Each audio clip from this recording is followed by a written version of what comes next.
guys, Stefan Fischer here from Alloffroad. Thank you very much for tuning in again. You landed in episode 3 of our South Australian four-wheel drive adventure. In the last 2 episodes we made our way from the Benelby Ranges down to Woomera, where we visited the restricted launch site 6. We then started our Googs Track desert adventure and found an absolutely stunning camp spot around Mt Finke. So if you haven't watched that episodes, I strongly recommend to start with them. In this episode now we drive some of the hardest dunes you will find on the Googs Track, and we camp at the stunning Jellabinna Rocks, where we have quite a surprise at night.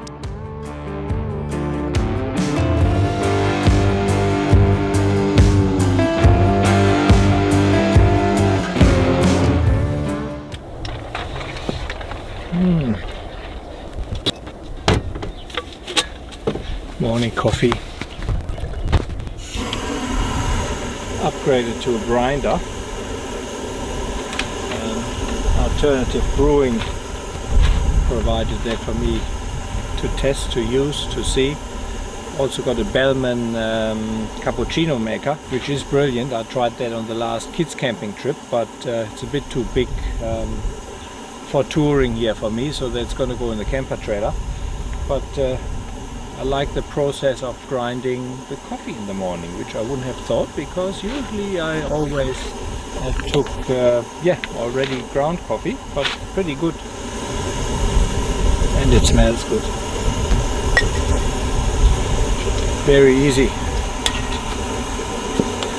Coffee compartment, grinder, handle you can take off.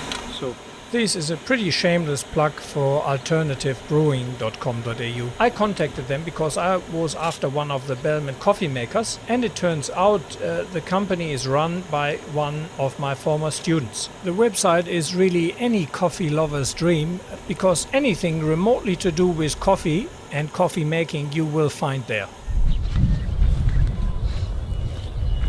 Pretty good campsite, huh? Brilliant. After the mozzies were gone. I've never experienced mozzies really in a certain time period. They came out, just before sunset? Oh, they were out when we got here. While the sun was still out, they were here. Then after the sun went, they disappeared. It was really odd.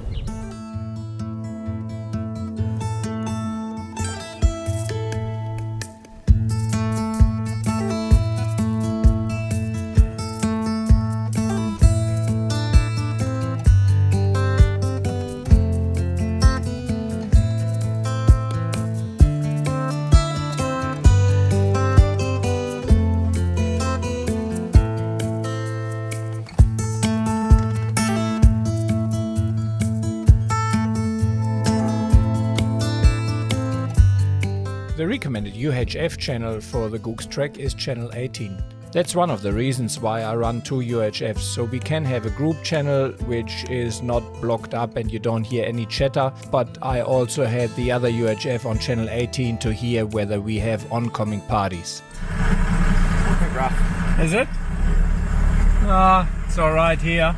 Yeah, it's just halfway up a lot of the hills. Yeah. You get real bumpy stuff, and then it smooths out again usually. Okay. I probably should get the tyres down a bit more perhaps. What are you down to? Yeah, about 27. Yeah, you're on 16. Yeah, right, yeah. I probably should do that. Yeah, it's time for sand flag. We had the first oncoming vehicle on the Googs, and we going in the opposite direction than most people do it. We have a little bit steeper approach on the dunes, so a little bit more interesting. Supposedly there are another 5 vehicles coming in our direction, so we thought we're going to put the sand flags on. Scotty actually hooked me up with the Bush Ranger sand flag, which is the same I purchased probably 3 years ago. But one of the issues I had from time to time is that the mount is kind of a Nido fitting, which is also used on air hoses and so on.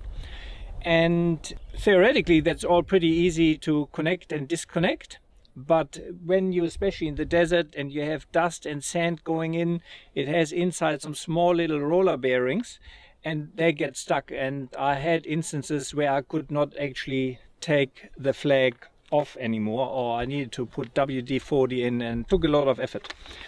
So anyway, Bush Ranger addressed that issue, which I like. I like if companies actually improve their stuff and don't sit on something when it can be improved. And what they did now is put a different mount in here. I already removed my Nitto mount and put that new mount in. That's just one bolt. And the beauty here is that you have a pin now. You just chuck it on top, put the pin in, and you are done. So that can't really, you know, get caught anywhere or grime up. That's it. So I really like that. And yeah, the rest is pretty much like, you know, like the sand flakes are. And mind you, I tried all different kinds of sand flakes, from rigid pole to the Bush Ranger. I also bought a cheapie from eBay for the last trip, which hey, also lasted, because my Bush Ranger actually I lost the flag here. And that's one suggestion for Bush Ranger, maybe include a spare flag, because everyone I know which has been through the desert with us at some stage lost one of that flags, so it would be good to have a spare one in there. Around 100 kilometers west of the Googs Track, in the middle of the Jellabina Wildernis, are a few rocky granite outcrops. The track in there is an old mining track, and it takes around 6 hours one way to get there. The track is not often used, so you want to be well prepared and completely self-sufficient to travel in there. So now we're looking for a turn off. Not sure how well that is marked, if it's marked at all. It's actually a much better, well-defined track than I thought. I understood it was cross-country, which it certainly isn't. So it is a track. Reminds a little bit of the Canning, the middle of Whoop Whoop here. An old burnt-out car. Had AMG wheels. I don't know whether you can see that here on the video, but so many bushes are so green now and have new shoots coming up. Some of the spinifex, which looks absolutely dead, has some shoots coming from the middle. It is amazing how this country recovers and how well it is adapted to droughts. We came to a junction and now we turned north, and it certainly has become less traveled. So someone must have been here recently, but it's far more overgrown. We pretty much cut our speed by half now. A lot of windy little bends in the road. The trees really grow into the track. So yeah, I hope it's worth it, because it is a bit of a hike out here, that's for sure. It's a long way into Jellabinna Rock. The first bit is good, but then it becomes, well, not technical, but there are some bigger dunes. There's a lot of zigzagging between branches and trees. Often quite hard actually. You definitely do a good lot of pinstriping here, that's for sure. Got to constantly watch out for tire stakes. Nearly 6 o'clock and we're still going.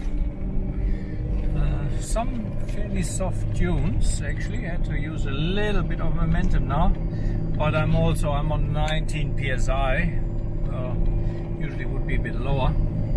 But yeah, it's dragging on, that is for sure, but we shouldn't be too far away now. Oh, there are some beautiful rocks. Shit, that's nice.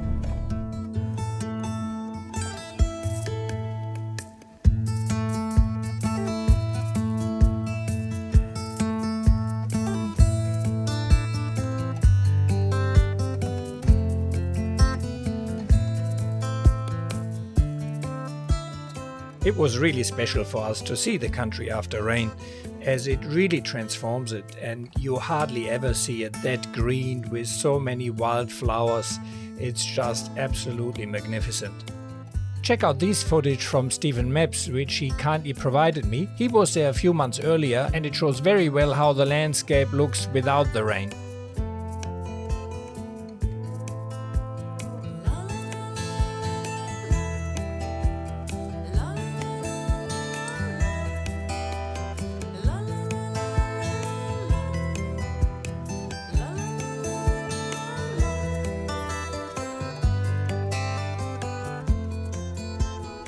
Yeah guys, I'm telling you one thing, desert mozzies, absolute killer. I've never had mozzies in the desert, but the mozzies here are unbelievable. Dave retired already in the cot. I'm just offloading some footage, but these mozzies, they Bushman, tropical strengths, no worries. They just suck it out of the can. Nothing, they bite through the shirts, through everything. So Jellabinna Rock, beautiful, but the mozzies tonight really do spoil it a little bit, I have to say. To show you my setup, mozzie coil 1, mozzie coil 2, mozzie coil 3, mozzie coil 4, does nothing. Morning Dave, how was your night? Oh, the night was fine. We had these stunning rock outcrop. I hardly slept because one thing I learned of the stretcher is it needs to be pegged down every time. And this thing here, and I have a very light sleep, was constantly flapping around. So yeah, self-explanatory I guess. Guys, beautiful Jellabinna Rock. Gonna leave that now. Yeah, very mixed feeling. I mean, absolutely stunning place. Not what you expect at all here in the middle. I don't think it's really a desert, but a pretty arid region. It is pretty remote. It's around 100 kilometers in from the track. I can't see that people come here too often. I mean, there are tire tracks here. There are people here from time to time. But I think if you're going to break down here somewhere, you've got to be on your own. So keep that in mind. It is at least 4.5 hour at a good pace drive in. There are a few sand dunes which are fairly big. There's a little bit of soft sand. Actually now the way out may be a bit harder than the way in. But there's a lot of pinstriping. These kind of rock formations, granite, I mean, that just does it for me. I just love it. So it was well worth the drive here, but am I going to make that drive again next year? Oh, probably not, you know. I think it will need 2, 3, 4 years for that memories of the drive to fade. So Scotty left us last night. He had no air conditioning in his car and he decided that he's gonna head back to Lake Googs in the night because he didn't want to drive that during the day in the heat. We shall catch up with him at Seduna where he tries to get his air condition fixed. Yeah, one thing again was very nice, Thuraya satellite phone. Again, no issues here. I mean, it is flat open country to 3 sides, but I've got the rocks behind me. Orientated the satellite and then could have a chat with the kids at night, which is great. You know, on the plan, $15 plan, for me to call out, yeah, it cost me I think $1 a minute or so, but I usually make a quick call, tell the kids to call back, and then for the kids or anyone else, it's just whatever they pay for a mobile phone call, which in the most cases is free.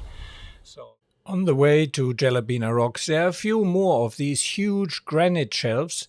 And I really wonder how geologically that happened, that you have these big granite shelves in the middle of all the sand. So if there is a geologist among my viewers or you know, please let me know in the comment section. Someone left his wheel here. The Jellabinna track. Wonder who that is. As long as it's not a Nissan. Yeah, patrol. I hope that's not Scotty's wheel.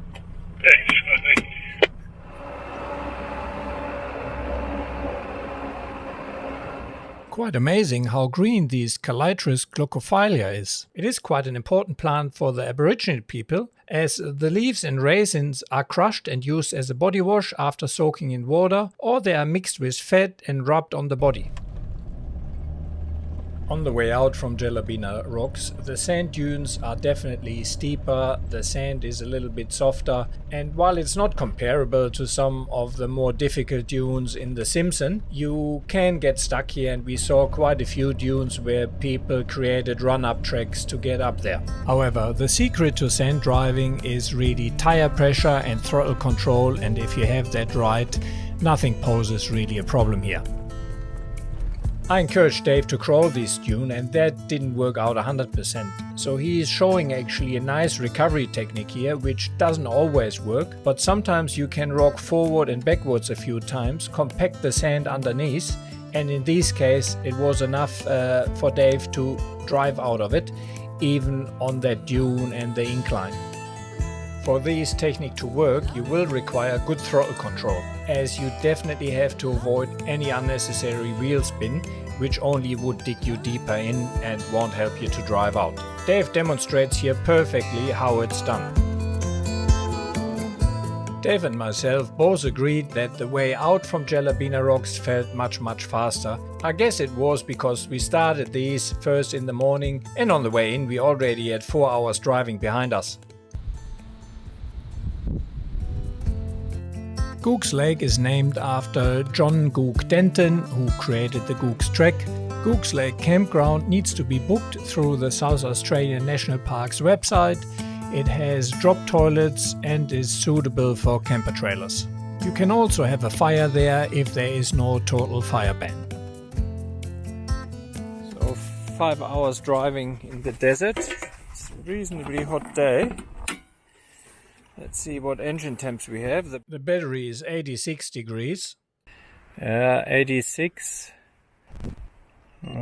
70, 72. The turbo side, that's obviously the hottest. Right on the turbo. While the two DCS lithium starter batteries are only in the car for a bit over a year, so far it shows quite well that they certainly can deal with the heat and have done exactly what they were supposed to do for the past 14 months. Well, we just finished the Googs Track. Yeah, good little track, nothing too challenging. Probably if you want to do it and take some time, probably at least one night. I think how we did it, actually arriving later in the afternoon, then having one night at Mt Finke, is worthwhile, especially if you want to climb up there. 200 kilometers, pretty easy drive, some corrugation, a few sand dunes, but yeah, nothing challenging really. Good fun, and yeah, glad to have done it. Now to Seduna, looking probably for a hotel for the night, having a good shower, and then we heading to our third and last leg of this trip, and that will be the beach. Make sure you don't miss the next episode where we do some of the most amazing beach and coastal driving certainly I have ever done. And you will also find out what issues I have with my cruiser. Thanks a lot for watching. I hope you enjoyed the video and maybe got some useful information out of it. Please keep in mind, this is a privately funded channel. I don't do any paid reviews, I don't have any big sponsors, so all of this comes out of my own pocket. So if you can, it would be greatly appreciated if you could head over to Patreon and become one of my Patreon supporters. With a small monthly payment, you really can help me to stay independent and make these videos for you. I also receive many questions every day from all sorts of subjects, from travel advice, from car build advice, from location advice. It is impossible for me to answer all these questions. However, as a Patreon supporter, you have direct access to me via the Patreon platform. Any easy questions asked there, I will do my best to answer that question. You will also receive all my videos a few days earlier and some exclusive videos only released on Patreon. So if you can afford it, maybe head over there and shout me a cup or two of coffee per month. Thanks a lot for watching. See you along the tracks.